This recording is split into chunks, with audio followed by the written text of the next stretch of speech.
RTGA, mieux qu'une chaîne, un monde.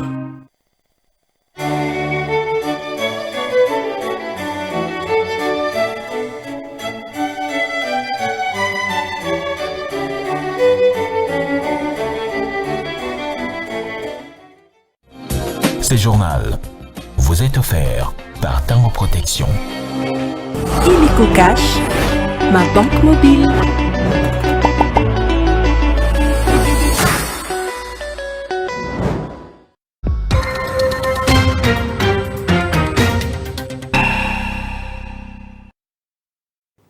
Mesdames et messieurs, bienvenue dans cette édition d'information sur la RTGA.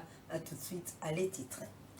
L'issue du sommet de la SADC, marquée par l'engagement des chefs d'État de cette organisation en faveur de la paix dans la partie est de la RDC, le président congolais a participé par visioconférence à ce sommet.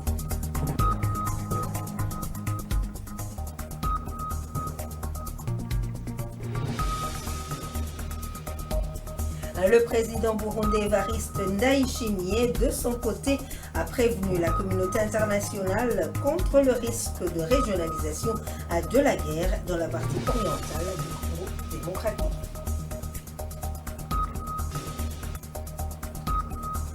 Hausse du prix du carburant à la pompe à Lubumbashi au Katanga, les conducteurs qui alertent sur la rareté de ces produits dénoncent la difficulté pour s'approvisionner dans les différentes stations et à des prix élevés.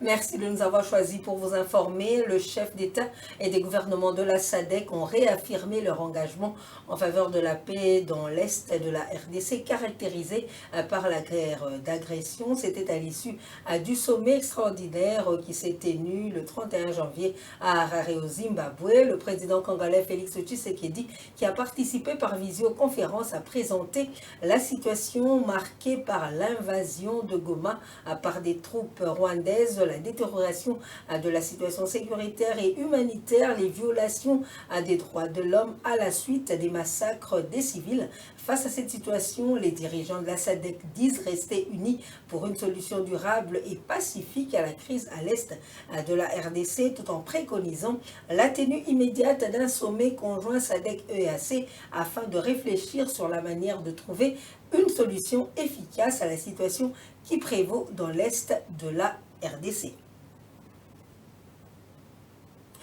Le président burundais Evariste Ndayishimiye a prévenu la communauté internationale contre le risque de la régionalisation de la guerre d'agression menée par le Rwanda sur le territoire congolais. C'était au cours de la cérémonie d'échange des vœux avec le corps diplomatique accrédité au Burundi. Evariste Ndayishimiye a ainsi exprimé ses préoccupations sur la situation en Afrique de l'Est, dénonçant le rôle du Rwanda dans l'instabilité régionale. Suivez l'extrait de son adresse. Vous voyez ce qui se passe ici, tout près de chez nous. Pourquoi ce silence? Est-ce que la communauté internationale ne voit pas les conséquences? Je vous dis que si ça continue comme ça, la guerre risque d'être généralisée dans la région. Parce que le peuple ne peut pas se laisser faire. Si le Rwanda continue à faire des conquêtes dans le territoire et dans notre pays, je sais qu'il va arriver même au Burundi, parce qu'il est en train d'entretenir des jeunes réfugiés. Il les arme. Maintenant, il est en train de les aguerrir dans la guerre du Congo. Un jour, il veut venir au Burundi. Nous n'allons pas accepter la guerre généralisée. Nous savons son plan. C'est qu'il est en train de préparer quelque chose contre le Burundi. Et heureusement, les Burundais sont avertis. Si la communauté internationale le laisse faire, en tout cas, ici au Burundi, on ne va pas se laisser faire. J'appelle encore une fois la communauté internationale à prendre cela au sérieux. Nous avons une menace dans la région. Ce n'est pas le Burundi seulement. La Tanzanie, l'Ouganda, le Kenya, c'est à toute la région, c'est une menace. Si l'Est du Congo n'a pas la paix, la région n'a pas de paix. Ne pensez pas que c'est le Burundi seulement qui éprouve une menace. Les Sud-Africains sont en train de souffrir à l'Est du Congo. Est-ce que vraiment, vous voyez où se trouve l'Afrique du Sud? Mais l'insécurité à l'est du Congo a des conséquences sur l'Afrique du Sud. N'est-ce pas, monsieur l'ambassadeur? Donc, au point de vue sécuritaire, seulement nous avons cette menace à l'est du Congo. Si vous laissez les choses se détériorer comme ils sont, sachez très bien que les conséquences seront néfastes. Et chaque pays va se débrouiller lui-même.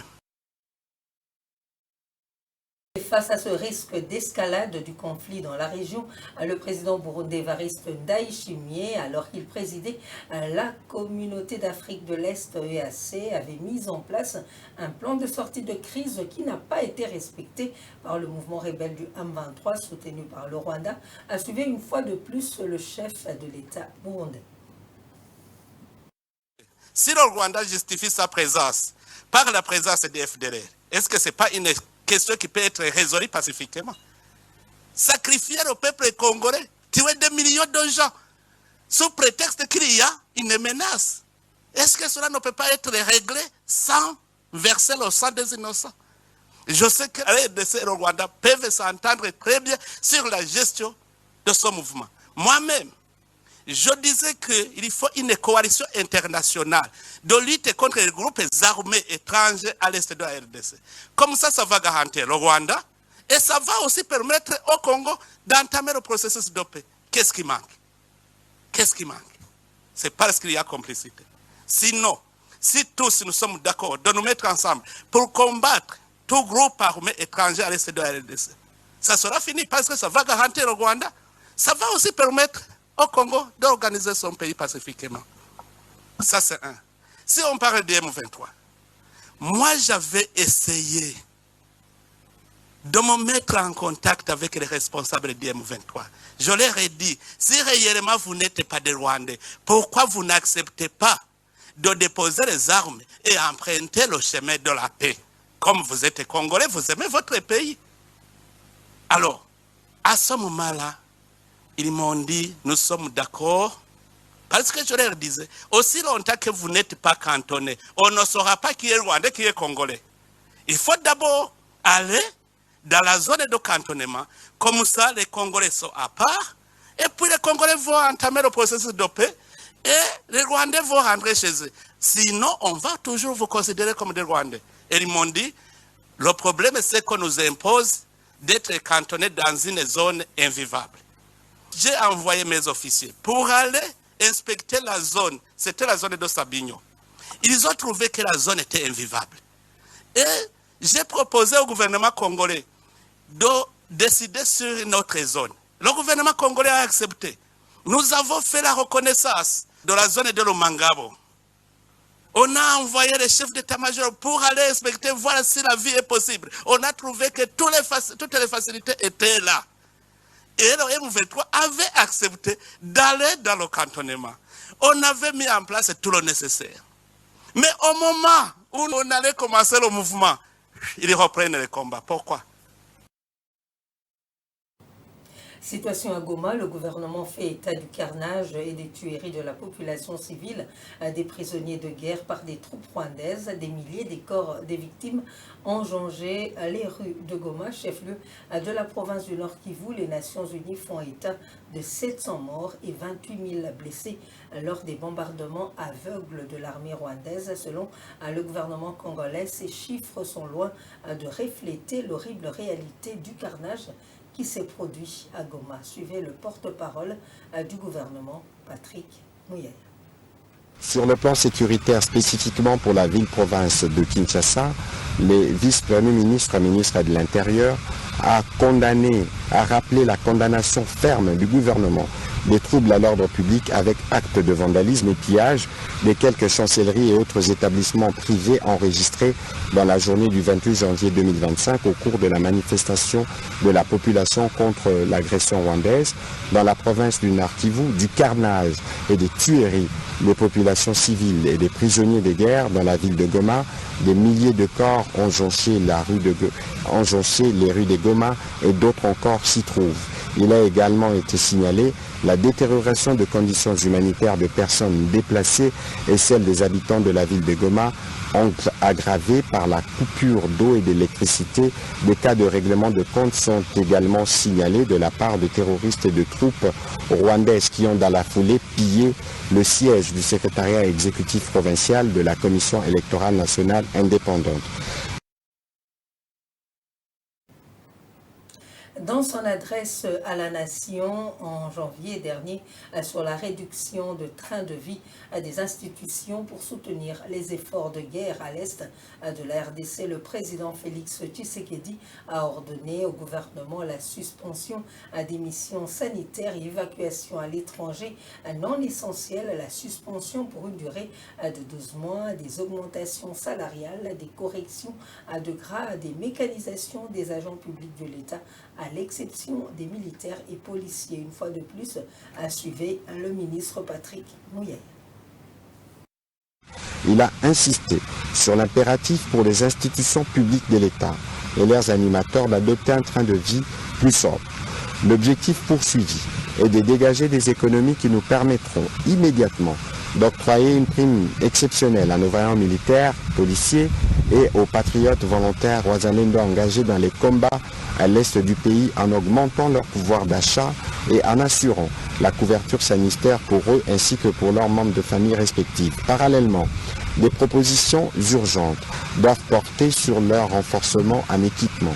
Dans cette optique, le président de la République a engagé le gouvernement et son cabinet à lui soumettre dans les 72 heures des mesures rigoureuses de réduction de train de vie consistant en des coupes par palier et devant être opérées sur les frais de fonctionnement et les interventions économiques de la présidence de la République, de l'Assemblée nationale, du Sénat, du gouvernement, du pouvoir judiciaire ou encore des institutions d'appui à la démocratie.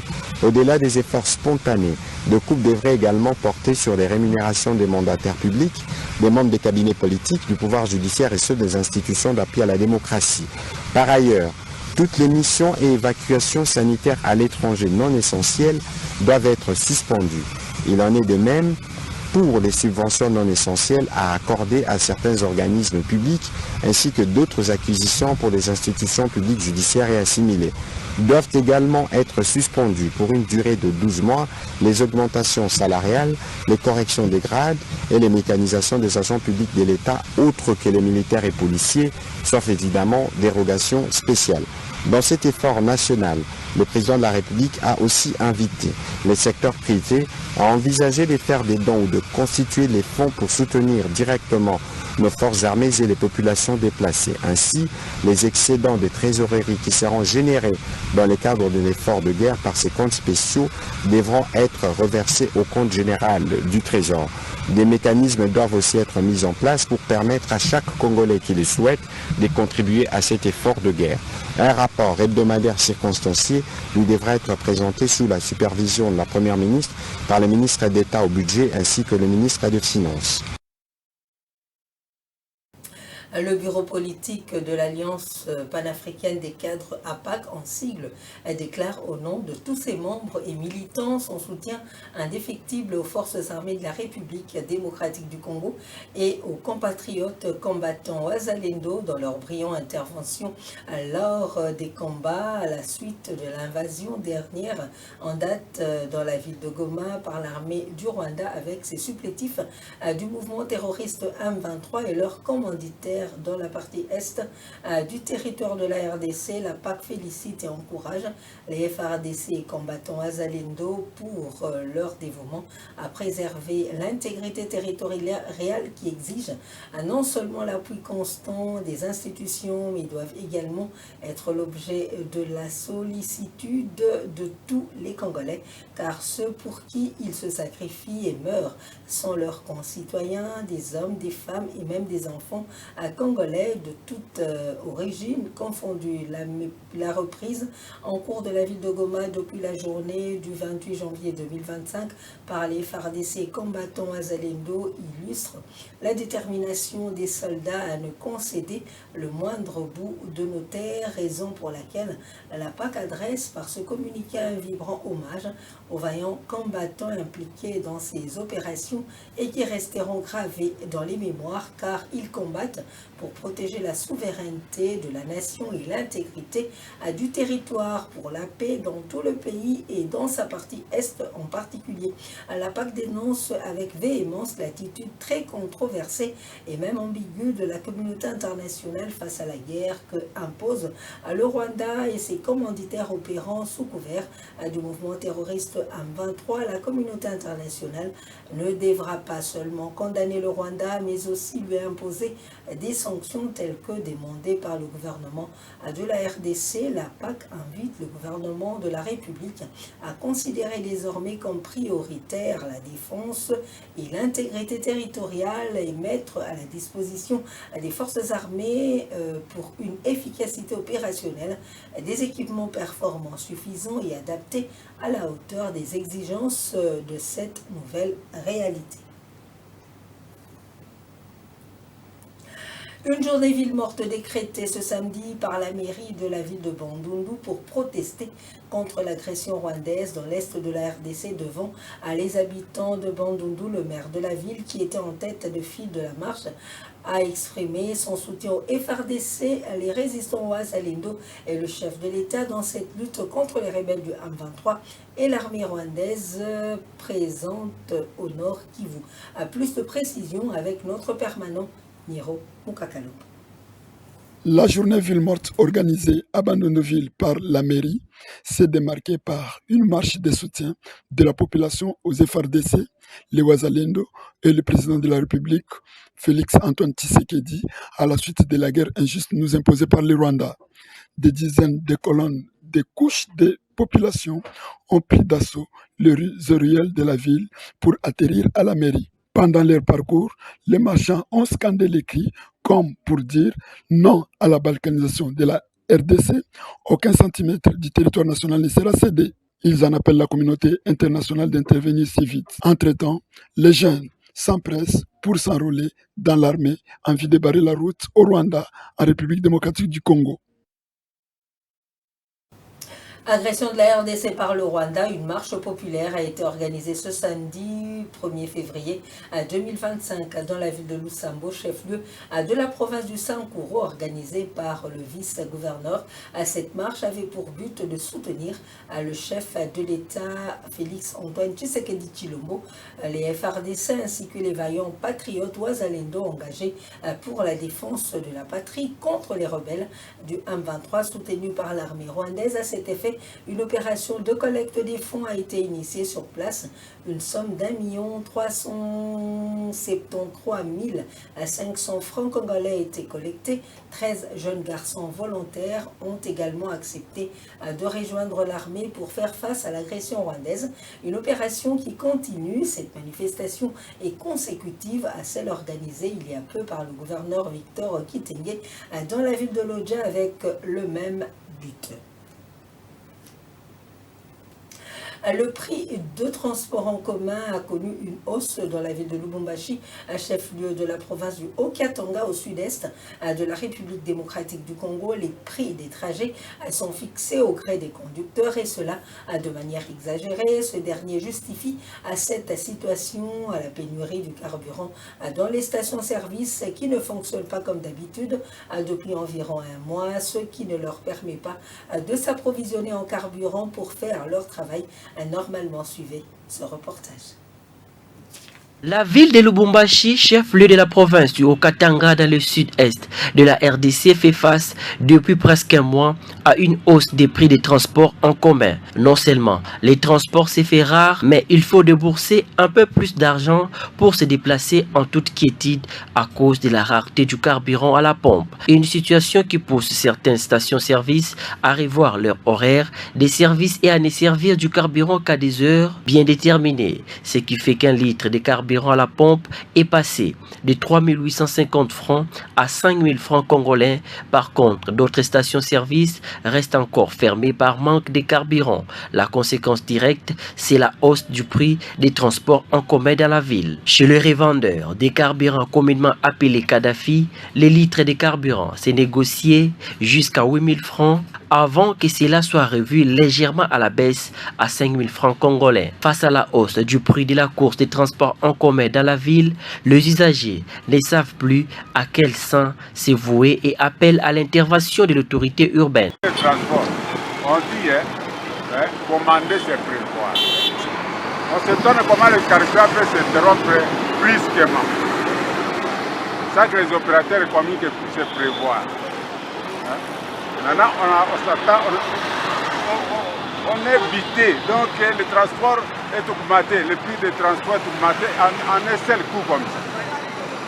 Imaginez vous êtes en ville et que vous n'avez que 1000 francs. Au retour de la maison, on vous dit 2000 francs. Qu'est-ce que vous allez faire? Il faut nous prévenir bien avant. Que telle date, il y en aura ceci, il y en aura que rien. Ça nous coûte vraiment beaucoup de temps. Au service urbain des transports, on précise que la fixation des prix de la course des transports en commun ne se fait pas de manière unilatérale. Elle répond à certains facteurs juridiques, indique Kassongo Kitobo, chef des services urbains des transports de la ville de Lubumbashi. Et voici les grands titres qui ont marqué cette édition d'information.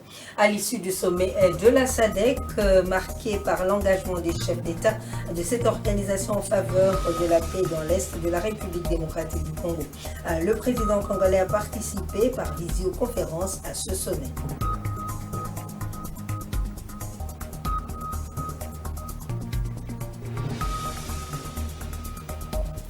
Le président burundais Evariste Ndayishimiye a de son côté prévenu la communauté internationale contre le risque de régionalisation de la guerre dans la partie orientale du Congo démocratique.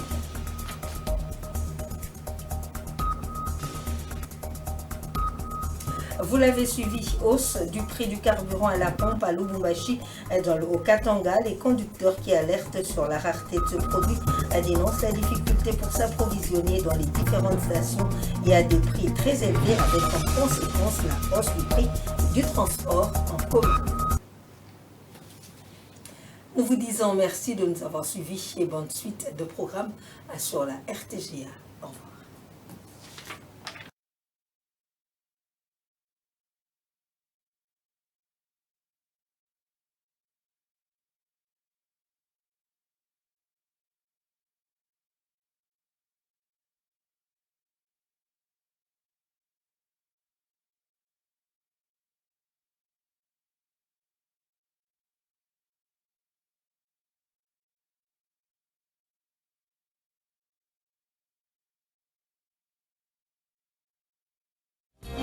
Ce journal vous a été offert par Tango Protection. Illico Cash, ma banque mobile.